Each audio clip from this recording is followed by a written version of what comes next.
So Jeff, in that regard, what advice would you give to 54% of remaining single and childless Black men? For the men, especially Black men, stop dating liberal women. Stop dating liberal women who base their ability of what they think of men, what they think of you, what they see of your value based off of the new current trend amongst liberal and progressive women and society. Stop dating liberal women.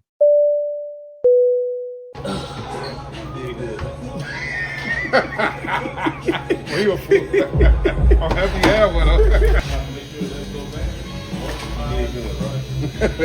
don't want that shit.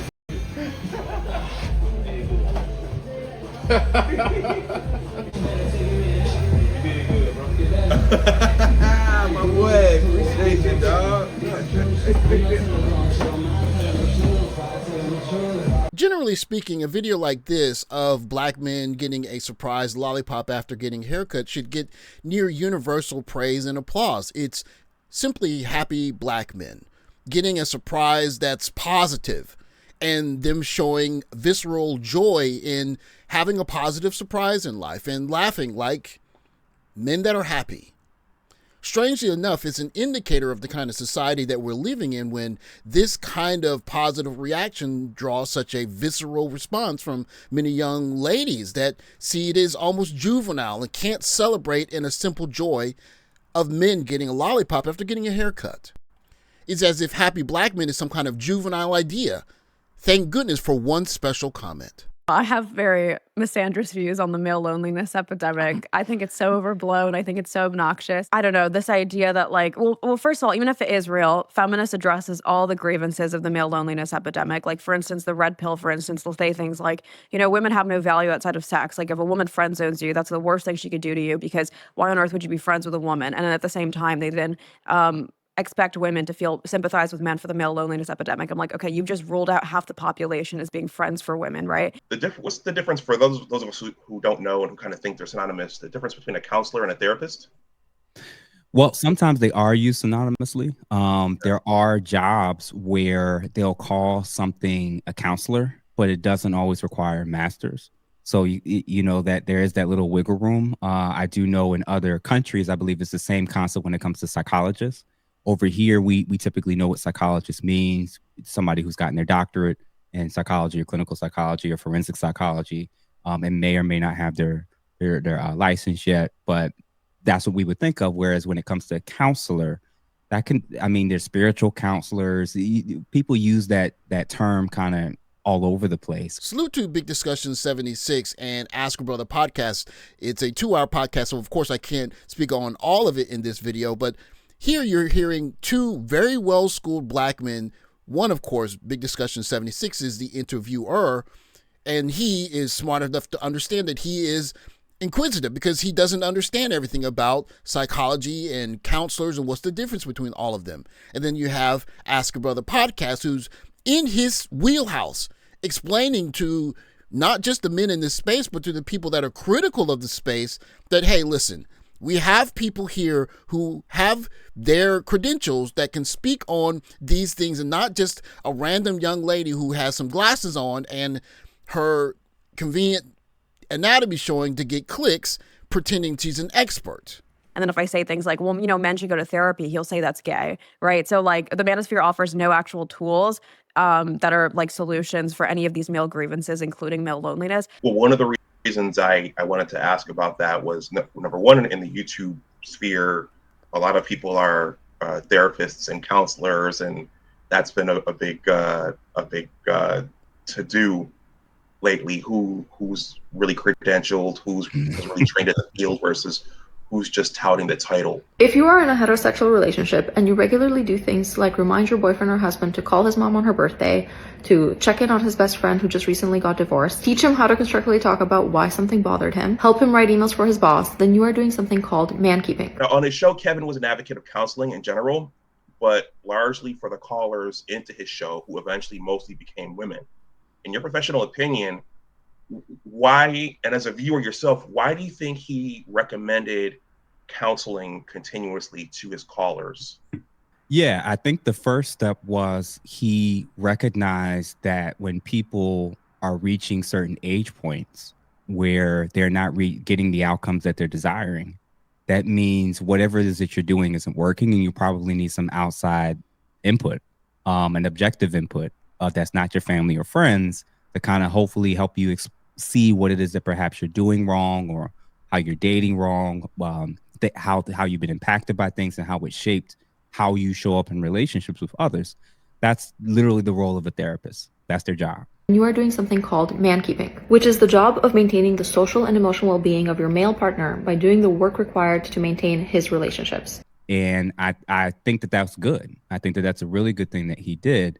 The problem is that the assumption that all therapists are good or even great, and that some don't have certain intentions that could potentially, they not only have certain intentions, but have certain philosophical approaches to the discipline that could actually be exacerbating why it is that things seem in society be getting actually worse. Men's social networks are shrinking, and women are now taking on that additional labor of reducing their isolation by providing emotional support within the relationship, as well as by coaching them how to maintain their relationships with other people. This is work that is not reciprocated and is yet just another example of free labor. So yeah, although more people probably than ever before in the history of our country are engaging in therapy, at some point of the history of their life, our divorce rates, our marriage rates, societally, the violence, it seems like this is actually worse.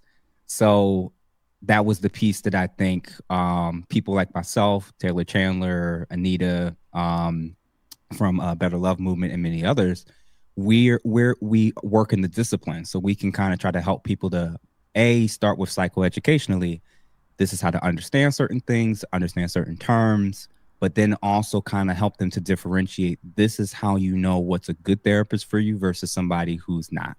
I really appreciate this conversation because, again, this is Ask Your Brother podcast speaking in his wheelhouse about not just going to get therapy, but going to get therapy from the right kind of therapist, the right kind of schooled person that's not going to be trying to download some social agenda into your head to make you act a certain way. And everyone knows I strongly believe in a hoe phase. Let me explain a hoe phase. A hoe phase is just you are open to saying yes. Short term. You're open to saying yes. Like, I've done this before. I was in my hoe phase. Second date, you want to go to St. Bart's? Let's go. Literally next week. Like, you just say yes. You don't care. You're not trying to like get married. You're just in a mindset where you're not like, I'm searching for commitment right now. That's the mindset. It doesn't mean you're out here spreading your legs for Paul, Dick, and Harry, okay? I mean, you might be hooking up with two people at once, and that is acceptable as long as you're safe. You're just attached, honestly. If you want to do that, you can. No judgment zone. But it's actually going to give you the kind of advice that's going to make your life better. It would be unthinkable probably 30, 40 years ago that you'd have to have this kind of thinking, but if you have an overwhelming number of very liberal people becoming psychologists, then what kind of advice are they going to give the regular people that come into their office? My guess is going to be pretty liberal, don't you think? His money, that's provision. My money, that's freedom. A man's role is to provide. It's in his nature. And a woman's right is to own her wealth guilt-free. Even if the woman earns more, the energetic role doesn't change. You don't owe your income to anyone as a woman, not even your husband. When boundaries are clear, marriages thrive. To me, the most sinister thing that I see in many of these podcasts / videos that are tailored to young women is that the environment is set up to such that it appears that it is a mental health professional that is speaking to them. Both in dress and in the environment, you're seeing women sitting in very nice chairs with very nice equipment, and they're wearing professional clothing, basically telling you your money is your money and his money belongs to you as well, or it's okay for you to have a hoe phase, or essentially don't do anything that gives any men any kind of comfort or relief because men don't deserve that. Yeah, I got him in here cooking tonight after he worked 12 hours. See, this is what you need to do when you come home from work, just like I do every other night, okay? I know he's going to say, well, you should be cooking every night because I pay the bills, but guess what? Guess what, buddy? That's not how it's going to work around here. You're going to put in some extra work when you get home. And when you're done, you're going to clean all those dishes in that sink. Because they're not going to do themselves, and I damn sure ain't going to do them. Not after the day that I had staying home all day. I'm stressed out. Well, if you get a huge block of men that sees value in marriage and value in having children, and the young ladies don't, what's going to end up happening is all those men are not going to not look for a suitable woman. They're just going to go around the planet till they find the women that or bring them here to start those lives with. Every time I go to the bathroom, guess who's complimenting me? Women. If I go to the club, guess who's complimenting me? Women. I go out with women. It doesn't matter what a man thinks. Whereas the ladies that's saying that's not high on the list, I'll wait till 30, I'll wait till 32, I'll wait till 35. They all want, I'll freeze my eggs. A lot of them going to waste a whole lot of money. I have found that relationships work best when the man prioritizes the woman and the woman prioritizes herself. The way the things are going and how women are nowadays, you probably would want to be single as a man because the expectations are too high. And yeah, I mean, they don't see the efforts, but they only see the downside of it. But yeah, if you don't even want to have kids, then what's the point? That's why I'm so conflicted, because at least one half of the gender, it's even one half of the younger demographic being Gen Z, it's the men that are thinking about the societal collapse. It's the men that are thinking about wanting to still have children and have families and being married. All those men are not going to just live the next 30, 40, 50 years alone. They're going to look for women that prioritize that, probably more conservative leaning, or they're going to go to other countries and cultures where there's certain conservative or traditional values, and they're going to give those women access to those things, their resources, investment accounts, building, traveling together, and then you're going to have everybody else. Okay. And is he typically somebody that's your type? No. Why not? I don't know if I like your views on women. No. Well, like, of course, I mean, I'm not hating on women. It's just that nowadays they have too much expectations because of social media. They see all the gym rats and all these reels on Instagram, and they think that that's the actual world. But the reality is different. Obviously, when you go out in the real world, it's just 1% that you'd find such quality in people. And what we get in return, like, is very less than what we are asked to do. And if you don't want to have kids as well, then it's interesting watching a gentleman from a more conservative culture be approached with pretty much a deal that he doesn't see fit to take and just pretty much reject it without feeling any kind of remorse, because that's a proposition that's quite normal to him. But for us as black men who have been raised in the West, and more specifically said, raised to vote Democrat and support liberal policy, it's much more difficult for us to have the same attitude because we faced being ostracized. And that leads to the real problem that Ask a Brother mentions and nips in the bud. Now, what's the most concerning to me is all the liberal men that are thinking just like and being led by their liberal female counterparts. Mm-hmm. It's crazy. So that's my lens where I think that I won't be shocked if it gets worse, or it pretty much stays pretty much the same. But I also won't be shocked if it ends up doing the opposite, where there's almost like a pendulum swing. And now it's no longer as cool to be anti-family and be like so obsessed about abortion or so obsessed about certain things versus like the actual things that we know a society and culture needs to actually survive. I think in the next 5 to 10 years, as more and more jobs get replaced with AI, I think as more and more job opportunities are scarce, as government resources are tapped, I won't be shocked if the groups that are most affected, especially women, start changing their tune. And that may be the thing that kind of pushes us to kind of making this a revamp of relationships and men and women getting back along together. One thing has been abundantly clear. In westernized cultures and societies, women view the past through the lens that when men had all the rights, they abused it, they weaponized it, they lorded it over the women in their lives, so to speak. That's just how they view the past, even if it's not really tangibly true for most women or even all women. My view is that it wasn't the case for most women, because most women back in the day, when it was the suffragettes versus the anti-suffragettes, more women were against feminism than they were for it initially. which means that maybe in my mind, I don't think all the ladies were seeing their situation as bad as the feminists were seeing it back at that time. This is a very interesting point because Ask Your Brother is essentially saying that for many young ladies, they're seeing the past in a particular prism that feeds an agenda, as opposed to seeing a more holistic view of some kind of way. Even if I'm a feminist or if I'm very liberal, I need to envision a new kind of way of having a family that is going to entice men to want to take part in it. Because you can't just say, I'm not going to give you anything that you want because that's toxic. Now come have a family with me, but we're going to do it under my rules. That's just not very appealing, especially when guys see how that can blow up in their face. More likely to happen is what we heard earlier, is guys saying, you know what? I got to make a decision about the kind of women I'm going to deal with, because a 20-year contract, an 18-year contract is a very long time. And what's most important is that we have common shared values more than anything else.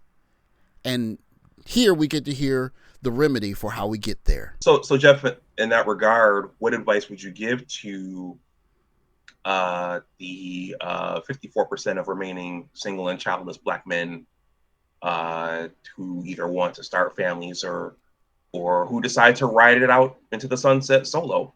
I saw your interview with Maggie, the substitute teacher. Mm-hmm. And what advice would you give to women who want to return to a more traditional paradigm?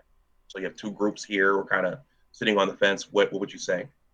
For the men, especially Black men, stop dating liberal women.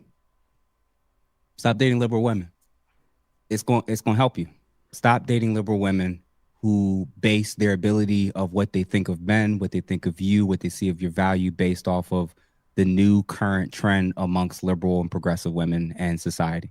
Stop dating liberal women. That's going to help you. If she's independent, if she has some traditional leanings, if she's, she has a little liberal here, a little conservative there, you can work with that. A liberal woman who's anti-men, anti-marriage, anti-family, sees abortion as not an unfortunate thing that needs to happen, but sees it as something to celebrate. Nah, just don't do it. Don't even waste your time.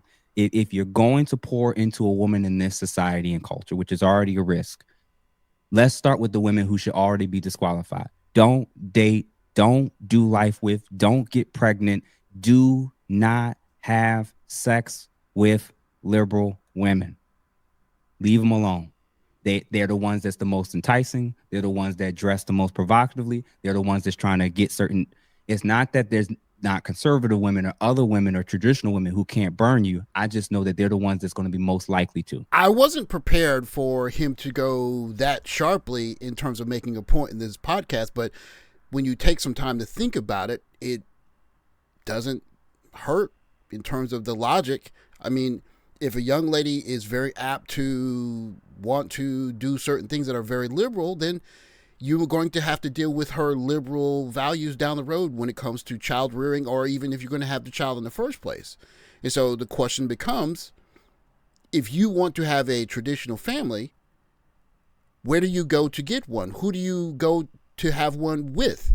And the answer is pretty simple. You have to go to a young lady who has some conservative values. And if you're in a place where most of the young ladies don't have any conservative values at all, then maybe it's where you are that's the issue, as opposed to trying to learn some series of behaviors or things to say to try and manipulate someone into giving you something they have that you want, which would be physical intimacy, but it's still not going to change their baseline behaviors or their baseline beliefs. If you just look at what men from other cultures are doing, they're simply saying, I don't like to deal this on the table, so I'll just back out of it. And it's more difficult for us as Black men than probably in other group, because we're conditioned to not make any noise, to not try to be in a position where we're ostracized. But if you're being offered a deal that's simply going to have you hemmed up 3 or 4 or 5, 10 years down the road for the health of yourself, you have to make a better decision. And it looks like we've gotten an idea as to one of the decisions that we can make to improve not just our own personal future, but maybe the kind of decision that might save the communities that we build in the future. Thanks for watching. Like, subscribe, comment below. Catch you in the next video.